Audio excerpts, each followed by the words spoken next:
दोस्तों गिरी ट्यूटोरियल के इस प्लेटफॉर्म पे आपका बहुत बहुत स्वागत है। इस वीडियो के अंदर मैं आपको सर्कल लेसन मैंने आपके लिए ना ठान लिया है कि सर्कल लेसन में अब आपके मार्क्स जाएंगे ही नहीं। ऑलरेडी मैंने 2 मार्क्स के क्वेश्चन बना के दे दिए। अब 3 मार्क्स का मैं 2 मार्क्स के क्वेश्चन नॉर्मल बना के दिए। अब 3 मार्क्स का मैं पहले एक्टिविटी दे रहा हूं कि अगर कहीं एक्टिविटी वाले क्वेश्चन आया तो पहले आप उसे अटेम्प्ट कर लो कि किस तरह से आपको एक्टिविटी वाले क्वेश्चन को अटेम्प्ट करना है। तो दोस्तों 1 बाय 1 हम यहाँ पे स्टार्ट करते हैं और मैं सिस्टमैटिक सब चीज़ों को अच्छे से आपको एक्सप्लेन करूंगा और आपको समझ में आएगा। अब देखो यहाँ पे tangent segment drawn from external point to the circle are congruent and ये एक्चुअली थ्योरम है, मैंने दिया है आईएमपी थ्योरम में। और आपको यहाँ पे क्या करना है, एक्टिविटी को फिलअप करना है। सबसे पहले गिवन आपको फिलअप करना है। गिवन आपको हमेशा डायग्राम से ही लिखना है। अब डायग्राम में आपको सबसे पहले गिवन में क्या लिखना है, A is the centre of circle. ये मैं लिख नहीं रहा हूँ, बोलते जा रहा हूँ, आपको लिख लेना है। And PD and QD are the tangent drawn from external point D। क्या लिखना है, A is the center of circle and segment PD and QD are the tangent to the circle which is drawn from the point external point D। बस इतना लिख दोगे तो हो जाएगा। टू प्रूफ क्या करना रहता है, यहाँ ध्यान से पढ़ो। Tangent segment drawn from external point are congruent, मतलब जो हमारा टेंजेंट है ना वो टेंजेंट कैसा रहेगा, कॉन्ग्रेंट है। तो हमें टू प्रूफ में क्या लिखना है, कॉन्ग्रेंट वाला पार्ट लिखना है। अब टू प्रूफ में मतलब हमारा टेंजेंट कौन सा है, तो यहाँ पे क्या लिखोगे, सेगमेंट PD जो है वो कॉन्ग्रेंट है। किसको कॉन्ग्रेंट है, सेगमेंट QD को। देन उसके बाद आपको क्या करना है, इसको प्रूफ करना है। प्रूफ करने के लिए दोनों ट्राइंगल को सबसे पहले आप क्या करो, कॉन्ग्रेंट बताओ। कॉन्ग्रेंट बताने के लिए देखो PA है, PA ये देखो ये PA है। PA जो है अगर यहाँ का PA लिया तो यहाँ का हमें कौन सा लेना पड़ेगा, AQ लेना पड़ेगा। तो यहाँ पे हम लिखेंगे segment AQ, radii of the same circle. Then AD ये बीच वाला साइड दिख रहा है, ये दोनों में है, इसलिए हम इसे रीजन में क्या लिखेंगे, कॉमन साइड। क्या लिखोगे, कॉमन साइड। सिस्टमैटिक आपको लिखना है। देन उसके बाद यहाँ पे देखो ये दोनों 90 हो गए। तुम्हें पता होगा कि मैंने बताया था टेंजेंट थ्योरम। और देन इसके बाद हमारा जो ट्राइंगल है कॉन्ग्रेंट हो गया। कभी भी ट्राइंगल में 90 डिग्री दिखा ना तो एक ही लिखना, hypotenuse side theorem. Hypotenuse side test भी लिख सकते हो या थ्योरम भी लिख सकते हो, टेस्ट लिख दो, हाइपोटेनियस साइड टेस्ट। और उसके अकॉर्डिंग हमने बोल दिया कि जो डीपी है वो DQ को कॉन्ग्रेंट है। DP जो है वो DQ को कॉन्ग्रेंट है और उसका रीजन क्या आता है, CSCT। चाहिए तो इसका फुल फॉर्म भी लिख सकते हैं, corresponding side of congruent triangle, corresponding side of congruent triangle. तो इस तरह से ये वाला आपका एक्टिविटी कंप्लीट हो गया। देन एक्टिविटी नंबर 2, और ये भी एक इंपॉर्टेंट क्वेश्चन है। आपको यहाँ पे R का वैल्यू दिया गया है और N का वैल्यू दिया गया है और मेजर ऑफ फॉलोइंग, और साइक्लिक बोला है मतलब उसका प्लस 180 होता है। तो देखो यहाँ पे लिखा है कि यहाँ पे पहले साइक्लिक बोला, opposite angle of a cyclic square R। यहाँ पे क्या लिखोगे, सप्लीमेंट्री। यहाँ पे आपने सप्लीमेंट्री लिख दिया। एंगल R और एंगल N, आपको पता है कि सप्लीमेंट्री में ये जो डायग्राम है ये क्या होगा, MRPN।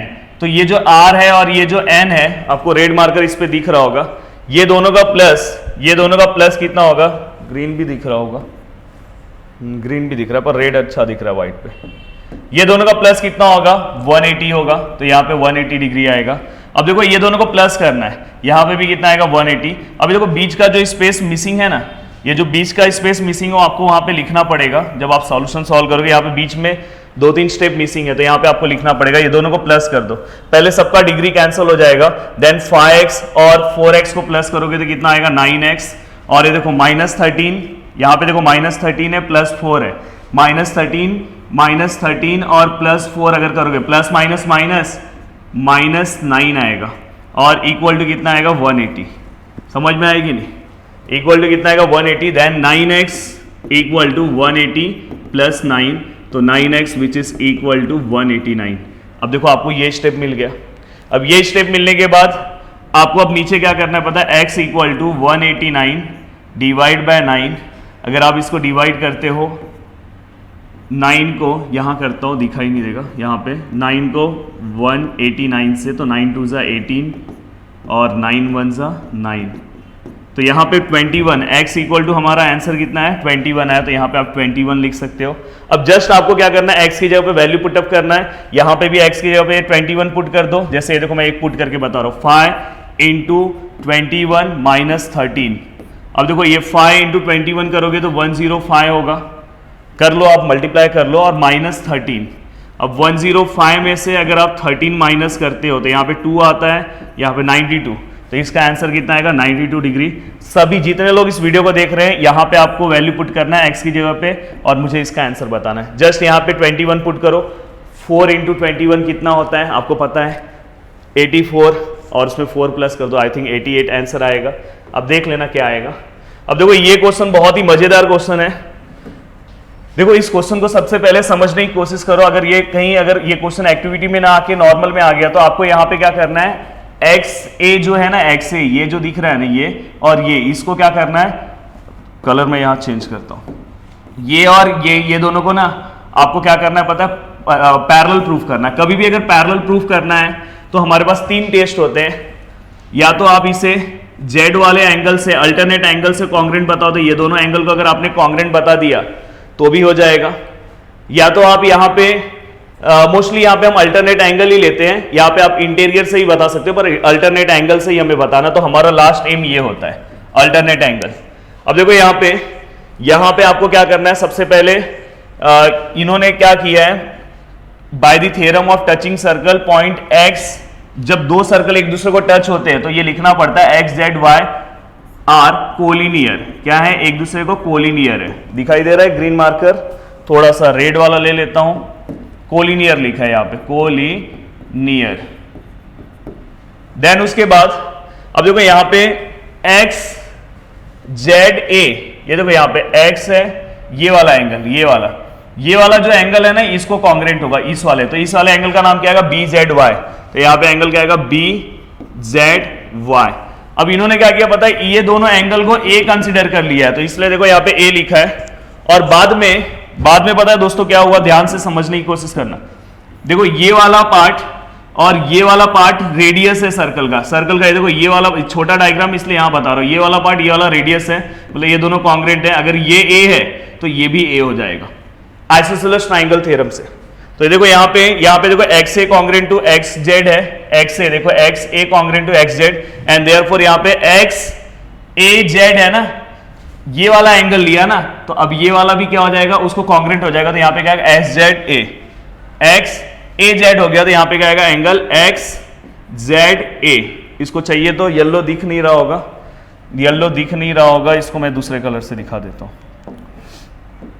यही व्हाइट स्क्रीन लेने पे यही दिक्कत है। फिर एक्स जेड ए याद रखना, ये वाला एंगल इस वाले एंगल को कॉन्ग्रेंट हो गया, तो एक्स ए जेड हुआ तो एक्स जेड ए हो गया।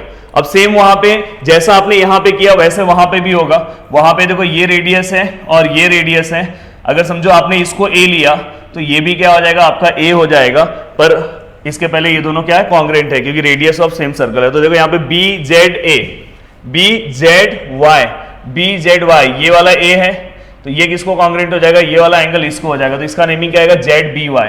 क्या आएगा एंगल का नेमिंग, जेड बी वाई।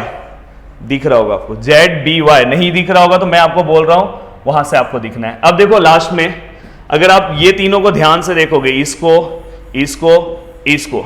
यहां पे कॉमन कौन कौन सा है, भाईगिरी, वो सिस्टम से बाहर हो जाएगा। देखो एक्स जेड ए, ये दोनों बाहर हो गए, दोनों सेम थे, बाहर चले गए। बी जेड वाई सेम थे, बाहर चले गए। तो फाइनली क्या बचा, एक्स जेड ए और Z B Y. X Z A यहां पे ऑलरेडी दिख रहा है, एक्स ए जेड यहां पे दिख रहा है, एक्चुअली यहां पे एक्स जेड एक्स ए जेड यहां पे दिख रहा है। ये आपको देखो ये वाला पार्ट ये वाले पार्ट को इक्वल हो गया, ये वाला पार्ट ये वाले पार्ट को इक्वल हो गया। तो बचा कौन सा है, देखो ये बचा एक जो आपको वहां पे दिख रहा है, और बाद में ये बचा, तो यहां पे क्या आएगा, जेड बी वाई। अब देखो ध्यान से, मैंने बोला था कि ये अगर आपको पैरेलल प्रूफ करना है तो ये दोनों एंगल होने चाहिए। देखो मिला है कि नहीं, एक्स ए जेड ये एंगल मिला है, ये एंगल मिल गया, और दूसरा देखो जेड बी वाई ये एंगल मिल गया। अब ये दोनों अगर एंगल मिल गया तो मतलब अपना लाइन क्या हो गया, पैरेलल हो गया। अपना लाइन यहाँ पे क्या हो गया, पैरेलल हो गया, ये लाइन इसको पैरेलल हो गया।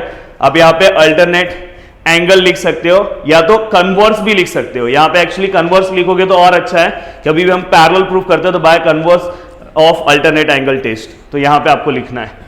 देन उसके बाद अब देखो ये लास्ट क्वेश्चन है, अब ये भी बहुत इजी है। आपको exterior angle of a cyclic quadrilateral, मैंने आपको ये बार बार क्वेश्चन में भी करा है कि ये वाला एंगल हमेशा इसको कॉन्ग्रेंट होता है, वही यहां पे थ्योरम करना है। एक्सटीरियर एंगल कौन सा है? DCE। आपको शायद वहां दिख नहीं रहा होगा पर मैं बोल रहा हूं तो ध्यान से देखो, शायद दिख भी रहा होगा, दिख रहा है। ये बहुत छोटा नेमिंग लिखा है, यहाँ पे मैं लिख दे रहा हूँ D है, यहाँ पे A है, यहाँ पे B है और यहाँ पे C है और यहाँ पे E है, मैं लिख दे रहा हूँ, अब दिख रहा होगा। देन अब देखो DCE को BAD से कॉन्ग्रेंट करना है। अब देखो इन्होंने सबसे पहले इसमें दो ही चीज याद रखना है, यहाँ पे अगर ये थ्योरम भी आपके एग्जाम में आता है ना तो आपको ये angle in linear pair apply करना है एंड देन इसके बाद ये दोनों एंगल का प्लस करना है। ये दो ही स्टेप में ये थ्योरम सॉल्व हो जाता है। ये देखो ये दोनों एंगल का प्लस करना है तो एंगल DCE, देखो यहाँ पे एंगल BCD है, मतलब ये वाला हो गया है। अब आपको ये वाला लेना था, DCE आएगा तो यहाँ पे क्या आएगा? एंगल D, कलर चेंज करता हूं नहीं तो बच्चों को हमारे दिखाई नहीं देगा, DCE आपने ले लिया DCE। हाँ, अब ये एंगल इन लीनियर पेयर हो गया। अब साइक्लिक है मतलब ये अपोजिट एंगल का प्लस 180 होगा।